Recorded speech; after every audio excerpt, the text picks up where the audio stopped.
नमस्कार बच्चों, हम पढ़ रहे हैं selecting a house for the family. इससे पहले हमने दो प्रकार के मकान पढ़े। एक पढ़ा हमने एक जो फर्स्ट टाइप का जो हमने मकान पढ़ा था वो था निजी मकान और निजी निर्मित आवास जो था। दूसरे नंबर पे हमने पढ़ा किराए पर उपलब्ध आवास, रेंटेड हाउस। अब हम तीसरा पढ़ रहे हैं कि बना बनाया खरीदा हुआ मकान। किसी दूसरे मनुष्य के द्वारा बना हुआ मकान को खरीदना बना बनाया मकान खरीदा हुआ कहलाता है।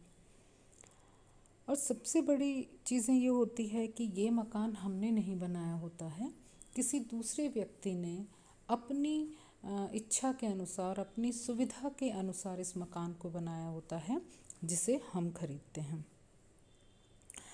इसके अंदर दूसरे मनुष्य के द्वारा जो बनाया हुआ है मकान, उसको खरीदने में हमारी सभी इच्छाएं पूर्ण एवं सुविधाएं प्राप्त नहीं हो सकती, क्योंकि निर्माण हमारी आवश्यकता एवं सुविधाओं के अनुसार ही बना हो यह आवश्यक नहीं होता। हमें एक समझौता करना पड़ता है। आजकल अधिकतर मध्यम वर्ग इन बने हुए मकानों की ओर आकर्षित हो रहा है, क्योंकि मकान बनवाने की परेशानी एवं समय उपलब्धता की कमी के कारण ये ऐसा हो रहा है कि बने हुए मकान हम खरीद रहे हैं। साथ ही उनके मकान के संबंध में ये धारणा भी बदलती जा रही है कि वो मकान में जनरेशन टू जनरेशन उसमें रहेंगे, लेकिन ऐसा नहीं होता। ये बने हुए जो आवास होते हैं ये इंडिपेंडेंट कोई व्यक्ति व्यक्तिगत तौर पे मकान बना के अपना बेच भी सकता है परिस्थिति वाइज। इसके अलावा आवास विकास योजना, विकास प्राधिकरण योजना, इसके अलावा बहुत सारी प्राइवेट कंपनी हैं जो कि जैसे महिमा ग्रुप ऑफ कंपनी है, जैसे हम गंगानगर के रेफरेंस में लें तो रिद्धि सिद्धि इनक्लेव्स हैं। तो ये प्राइवेट हैं जो कि एक ही तरह के मकान, एक ही साइज़ के मकान, एक ही स्टाइल के मकान बनाती हैं और उनको बेचती हैं।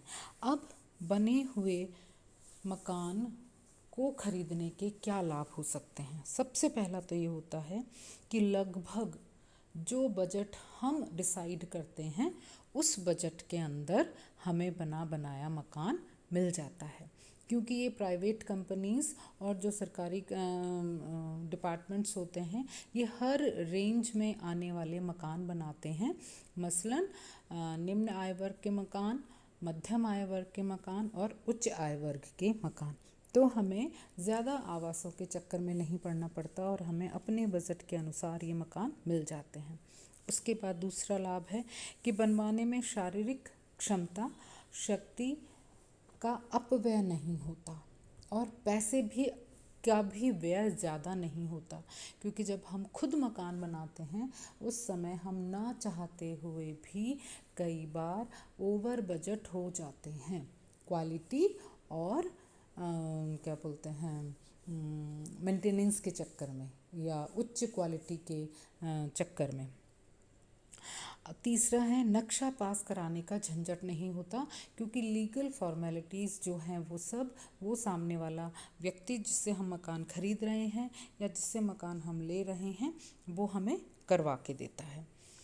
फिर छुट्टियां गंवाने का मतलब प्रॉब्लम नहीं होती कि हम अपने काम पे से छुट्टी ले रहे हैं, मकान खड़े होके बनवा रहे हैं, उसका ध्यान रख रहे हैं, ये सब नहीं है। फिर है धन विनिमय के दृष्टिकोण से भी बना हुआ आवास लेना आवश्यक होता है कि हमारे पास पैसा है, इसका विनिमय कैसे करें, उसके लिए हमने मकान ले लिया। मकानों का मूल्य सोने की भांति निरंतर बढ़ता रहता है, इसलिए मकान खरीदकर बड़ी कीमत पर बेच देना आर्थिक दृष्टिकोण से लाभप्रद होता है। और इसी वजह से आजकल इसको व्यवसाय या धंधे के रूप में लोग बाग अपना रहे हैं कि हर आय के वर्ग के लोगों के लिए वो छोटा बड़ा हर तरीके का मकान, लेकिन इसमें ये कोई गारंटी नहीं होती है कि वो मटेरियल और उनकी क्वालिटी क्या है। अब बना हुआ मकान खरीदने में हानि कौन सी होती है? निर्माण सामग्री का अच्छा न होना, क्योंकि ये हम जानते हैं कि क्योंकि कोई दूसरा व्यक्ति बना रहा है और उसको पता है कि ये मकान मैं बेच दूंगा आगे किसी को, तो ज़रूरी नहीं है कि सामने वाला व्यक्ति जिससे हम मकान खरीद रहे हैं उसने मकान बनाने में जो मटेरियल इस्तेमाल किया है वो अच्छी क्वालिटी का है या नहीं। जितनी मात्रा में सीमेंट, जितनी अच्छी क्वालिटी का लोहा, जितनी मात्रा में चूना इस्तेमाल करना चाहिए, ग्रिट इस्तेमाल करना चाहिए, हाई क्वालिटी का पत्थर इस्तेमाल करना चाहिए, ज़रूरी नहीं है कि वो किया हुआ है या नहीं। और वैसे तो सामान्य तौर पर तो क्वालिटी अच्छी होती ही नहीं है, क्योंकि जिस मार्जिन पे मकान हमें हर आय वर्ग में मिलते हैं उस मार्जिन का कुछ परसेंट जो होता है वो सामने वाला अपने प्रॉफिट के लिए भी रखता है, तो ऐसा होता भी नहीं है। ऐसे में कुछ टाइम बाद दीमक लगना, छत टपकना, नालियों का ब्लॉक होना, कुंदियाँ खराब होना, प्लस्तर झड़ना, कलर निकलना, इन समस्याओं का हमें, दीवारों में दरारें पड़ जाना, इन समस्याओं को हम देखते हैं और उन शिकायतों को हम दूर करने में लग जाते हैं। फिर है दूसरी बात है कि जो मकान हम खुद बनवाते हैं और जो हम बना हुआ खरीदते हैं उसकी लाइफ में अंतर होता है। जो हम बनवाते हैं वो लंबे टाइम तक, एक जीवन के एक लंबी रेस को वो तय करते हैं, जबकि बना बना मकान जब हम खरीदते हैं तो वो कुछ टाइम बाद ही रिपेयरिंग मांगता है। दूसरा, हमें उसको फिर से बनाने की आवश्यकता महसूस होने लगती है।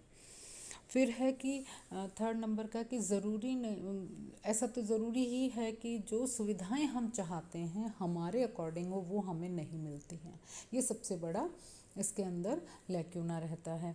हम चाहते हैं कि रूम में 2 दरवाजे हों और जो बना हुआ मकान है हमें एक ही मिलता है। पार्टीशन उस तरीके का नहीं होता है और क्या बोलते हैं, कमरों का साइज़ वो नहीं होता है, लेकिन हम कहीं ना कहीं समझौता या कॉम्प्रोमाइज़ करके और मकान को हम खरीदते हैं। तो जो बना बनाया मकान हमें समय और पैसों के हिसाब से मिल जाता है, बाकी तो उसका कहीं पे भी किसी भी तरह का कोई पॉजिटिविटी नज़र नहीं आती है। बना हुआ मकान खरीदने के बाद भी हम उसमें कुछ चेंजेस कराने के लिए तैयार रहते हैं।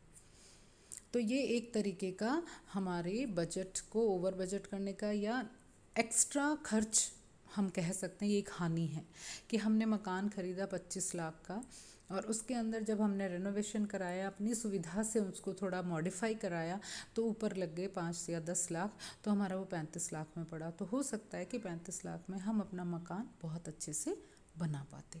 तो बच्चों, ये था आवास सेलेक्टिंग अपने परिवार के लिए। हम आगे और नया टॉपिक शुरू करेंगे। जल्दी ही मैं आप लोगों से फिर से इस ऑनलाइन कक्षा में मिलूँगी।